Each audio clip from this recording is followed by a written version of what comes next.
আসসালামু আলাইকুম এভরিওয়ান। আজকের ভিডিওতে আমরা অন্য আরেকটি উইজেট সম্পর্কে জানবো। এটা হচ্ছে আমরা ডিভাইডার সম্পর্কে জানবো। লাস্ট ভিডিওতে আমরা হচ্ছে বাটন সম্পর্কে জেনেছিলাম। সো এখন ডিভাইডারের জন্য হচ্ছে আমরা আরেকটা নিয়ে নিই, আরেকটা কন্টেনার নিয়ে নিলাম। এখন হচ্ছে ডিভাইডার। সো ডিভাইডার হচ্ছে কি, আমরা কোনো একটা অন্য একটা এলিমেন্টের সাথে একটা এলিমেন্টের যদি আমরা কোনো ডিভাইড দিতে চাই, সো সেক্ষেত্রে আমরা ডিভাইডারটা ইউজ করতে পারি। সো এখানে ডিভাইডারের মধ্যে অনেকগুলো আপনার স্টাইল পেয়ে যাবেন। প্রথমে যদি আমরা ডিফল্ট অবস্থায় দেখি, এটা হচ্ছে একদম সলিড, মানে সলিড। এটা হচ্ছে লেফট থেকে রাইটে আপনার একটা লাইন দেখতে পাচ্ছেন। সো এই সলিডটাকে আমরা চাইলে অন্য দিতে পারি, লাইক হচ্ছে ডাবল দিতে পারি, প্লাস হচ্ছে ডটেড দিতে পারি। হ্যাঁ, এখানে যদি আমরা এটাকে ডটেড দিই, দেখবেন এটা ডটেড হয়ে গেছে। তারপর যদি আমরা ড্যাশ দিই, সো এটা ড্যাশ ড্যাশ হয়ে গেছে।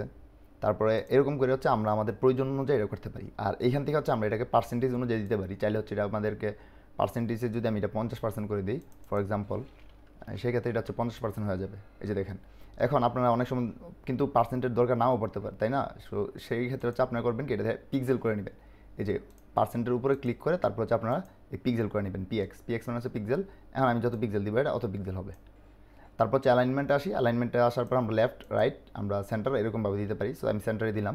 তারপর চাইলে আমরা হচ্ছে এখানে একটা আইকন ইউজ করতে পারি। দেখেন অ্যাড এলিমেন্ট, এইখান থেকে আমরা চাইলে হচ্ছে ট্যাক্সও এডিট অ্যাড করতে পারি, আবার চাইলে হচ্ছে আইকনও অ্যাড করতে পারি। সো ট্যাক্স অ্যাড করার জন্য আমরা এই যে ট্যাক্সের উপরে যদি ক্লিক করি, সেক্ষেত্রে আমি এখানে ট্যাক্স অ্যাড করতে পারতেছি। ফর এক্সাম্পল আমি যদি এখানে লিখে দিই হ্যালো,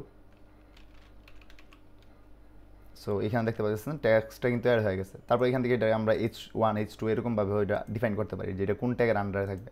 সো ডিভাইডার যেহেতু এটা স্প্যানের মধ্যে আমরা রাখতে পারি। তারপর হচ্ছে আমরা চাইলে একটা আইকন দিতে পারি। এখান থেকে আমরা যদি আইকনটা দিই, দেখতে পাবেন যে এখানে কিন্তু আমরা আইকন অ্যাড করতে পারতেছি। এখান থেকে আমি ফর এক্সাম্পল যে কোনো একটা আইকন দিতে পারি। যে আমি এই যে স্টপ আইকন যেটা এটাই দিই, এখান থেকে মানে একটা স্টপ আইকন চলে আসছে। সো এইটা হচ্ছে আমাদের অ্যাড করার সিস্টেম। দেন হচ্ছে আমরা এইটাকে আবার স্টাইল করতে পারি। এই স্টাইলে যদি আসি আমরা ডিভাইডার, সেই ডিভাইডারের কালার। সো ডিভাইডারের কালারটা কী হবে? সো এখান থেকে আমরা হচ্ছে ডিভাইডারের কালারটা দিয়ে দিতে পারি রেড। আমি রেড দিই, সেক্ষেত্রে দেখেন রেড কিন্তু হয়ে গেছে। আচ্ছা, মাঝে মাঝে এরকম হইতে পারে, কারণ এটা হচ্ছে লোড হইতে একটু সময় নেবে। অনেক সময় ইন্টারনেট কানেকশন যদি স্টেবল না থাকে, এই প্রবলেমটা বেশি হয়। তারপর গ্যাপ, আমরা গ্যাপটা কতটুকু দিব? গ্যাপ মানে হচ্ছে এখানে উপর থেকে নিচে, হ্যাঁ, এটা জায়গা কতটুকু নিবে, পেডিং নেবে। এই যে উপর থেকে নিচে, হ্যাঁ, উপর এবং নিচে কতটুকু পেডিং করে নেবে। তো এইটা আমরা দিতে পারি। এখন আপনার এরকম হইতে পারে না যে না আপনার শুধুমাত্র দরকার হচ্ছে নিচে পেডিং, উপরে দরকার নাই। হ্যাঁ, এখন উপরে যদি না দরকার থাকে, নিচে পেডিং থাকে, তাহলে আমি করবো কি? এই যে দেখেন আমার 50 পিক্সেল আমি দিয়ে দিলাম। হ্যাঁ, এখন আমি চাচ্ছি যে নিচে আরেকটু পেডিং দরকার আমার। সেই ক্ষেত্রে আমরা যাবো হচ্ছে অ্যাডভান্সে গিয়ে আমরা এই যে পেডিং, এই পেডিংয়ের জায়গার মধ্যে এই যে এটা আছে যেটা, এটাকে আনলিঙ্ক করে দেবো। করার পর আমার যেহেতু নিচে দরকার, আমি নিচে হচ্ছে আমি দিয়ে দিলাম 50। এখন দেখেন নিচে কিন্তু বেশি হয়ে গেছে, তাই না? সো এরকম আর কি। আমাদের যদি আমি লেফটে দরকার পড়ে অথবা রাইটে দরকার পড়ে, রাইটে 50 পিক্সেল দিলাম, সেক্ষেত্রে রাইটে দেখবেন 50 পিক্সেল পেডিং হয়ে গেছে। সো এরকম আর কি। সো আপনার যেভাবে দরকার আপনি ওইভাবেই করতে পারেন। এটা আস্তে আস্তে আরও বুঝে যাবেন। দেন হচ্ছে আমরা যে আইকন আসি, আইকনের কালারটা কী করতে চাই, এখানে দেখেন আইকনের বিভিন্ন টাইপ আছে। হ্যাঁ, আমরা ওই টাইপ অনুযায়ী আইকনটা দিতে পারি। চাইলে কালারটাকে চেঞ্জ করতে পারি। তারপর সাইজটাকে ছোটো বড়ো করতে পারি। এই যে আমি এখান থেকে আইকনের সাইজটা ছোটো করে দিলাম। তারপর পেডিং মানে এই যে দেখেন ভিতরের জায়গাটা কতটুকু দিব। হ্যাঁ, পেডিং মানে হচ্ছে ভিতরের জায়গাটা। এই যে পেডিং, আমি ভিতরের জায়গাটা কতটুকু দিব, সো ভিতরের জায়গাটা আমি নিজের ইচ্ছা মতো দিতে পারি এখানে। তারপর হচ্ছে কালারের জায়গাতে আমি হচ্ছে এটাকে একটু রেড করে দিই, যেহেতু অন্যগুলো রেড আছে। আমি আসলে এখানে কালারগুলো এরকম ইউজ করছি যেন হচ্ছে আপনারা সহজে বুঝতে পারেন। দেন হচ্ছে সেকেন্ডারি কালার। আমি সেকেন্ডারি কালার হিসাবে এখানে এই যে ভিতরে যে কালারটা হবে, এটাকে আমি একদম হোয়াইটই করে দিই, সেক্ষেত্রে দেখতে ভালো বোঝা যাবে। ওকে, দেন হচ্ছে আমি স্পেসটাকে কী করতে চাই, এই যে কতটুকু দিতে চাই এখানে দেখেন আমি কিন্তু এখান থেকে স্পেসটা দিতে পারতেছি। আমার আইকন থেকে আমার হচ্ছে এই যে লাইনটা আছে ডিভাইডারটা, ওই ডিভাইডার কতটুকু স্পেস দিব। তারপর রোটেট যদি আমি করতে চাই, সেক্ষেত্রে আইকনটাকে রোটেট করতে পারি। তারপর যদি বর্ডার দিতে চাই, সেক্ষেত্রে আমি বর্ডারও কিন্তু এখান থেকে দিতে পারতেছি, যে আইকনের যে বর্ডার, ওই বর্ডারটা।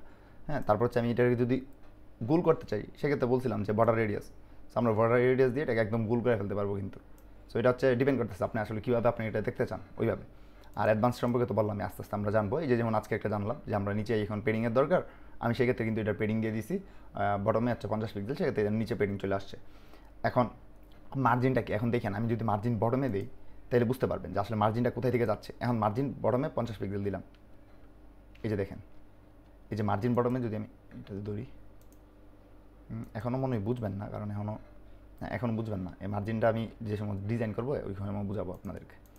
আচ্ছা, এখন হচ্ছে আমার পেডিং দেওয়া শেষ। এখন আমি এটাকে পাবলিশ দিয়ে দিই, দিলে আমি হচ্ছে এখানে দেখতে পারবো। আচ্ছা, আমি এখানে হচ্ছে এটা ওপেন করে রাখছি। সো এটা একটু রিফ্রেশ দিই, সেক্ষেত্রে দেখতে পারবেন এটা এখানে চলে আসছে। সো সবসময় চেষ্টা করবেন অন্য একটা ট্যাবের মধ্যে আপনি যে ডিজাইনটা করতেছেন ওই পেজটা একটু খুলে রাখার জন্য, তাহলে আপনি সাথে সাথে দেখতে পাচ্ছেন। অথবা এখানে আমরা ক্লিক করে প্রিভিউ দেখতে পারি। সো যে কোনোভাবেই আপনি চাইলে এটা দেখতে পারেন। সো এখানে আমি কিন্তু পেয়ে গেছি যে আমার আসলে কীরকম ডিজাইন ছিল। এখানে দেখেন এখন কিন্তু এটা লোড হয়েছে না, যার কারণে এইখানে আইকনটা কিন্তু আমরা দিছি এই আইকন, আর এখানে এটা সেভ হয়ে গেছে, যার কারণে আমরা অরিজিনাল আইকনটাই দেখতে পাচ্ছি। সো এরকম আর কি, আপনি অনেক সময় এরকম প্রবলেমে পড়তে পারেন। আবার অনেক সময় দেখা গেছে আপনার জাস্ট লোডিং নিবে, ওই সময় করবেন কি কয়েকবার রিফ্রেশ দিবেন, তারপর হচ্ছে পেজটা এক্সিট হয়ে আবার নতুন করে পেজটাকে হচ্ছে আবার এডিট উইথ এলিমেন্টর দিবেন, তখন দেখবেন এটা আবার ঠিক হয়ে গেছে। সো আমি চাই যে আমার হচ্ছে যেই সময় হচ্ছে আমি কাজ করবো, আমার প্রবলেমগুলো যদি ফেস করি আমি সাথে সাথে প্রবলেমটার সম্পর্কে একটু কথা বলবো। সো এই দেখেন এই প্রবলেমের সম্পর্কে বলছি একটু, আপনারা কিন্তু একটা জিনিস জানতে পারছেন। আমি যদি না বলতাম সেক্ষেত্রে হয়তো অনেক সময় অনেক কনফিউজ থাকতেন, এখন বুঝতেও পারতেন না। সো দ্যাটস ইট, এইটুকুই। আসসালামু আলাইকুম।